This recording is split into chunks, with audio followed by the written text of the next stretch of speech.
កាលពី20ឆ្នាំមុនល្បែងនេះគឺពេញនិយមសម្រាប់លេងហើយខ្ញុំក៏ចូលចិត្តលេងម្ដងគ្នាច្រើនណាក្មេងឡើង6 7នាក់អីហើយឥឡូវមកដល់20ឆ្នាំក្រោយនេះគឺក្មេងអត់សូវលេងទេដោយសារគេមានទូរស័ព្ទមានអីលេងអញ្ចឹងទៅឥឡូវក្មេងមុំមិនសូវស្គាល់ទេនៅស្គាល់តែក្មេងមួយចំនួនហ្នឹងដោយសារតែចាស់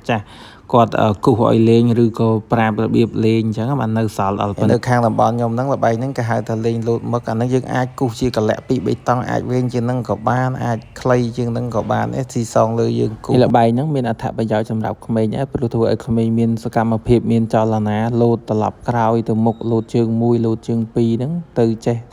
តាមសង្កេតមើលគ្នាទៅវិញទៅមកល្បែងលេងលោតមឹកហ្នឹងមិនដឹងថាមានអាយុកាលប្រហែល100ឆ្នាំមកហើយទេដោយសារតែខ្ញុំលេងតាំងពីតូចដែរគឺលេងតគ្នានឹងហើយមិនដឹងថា10ឆ្នាំទៅ20ឆ្នាំក្រោយទៀតក្មេងៗចំនួនក្រោយអាចនឹងស្គាល់អត់ទេដោយសារតែ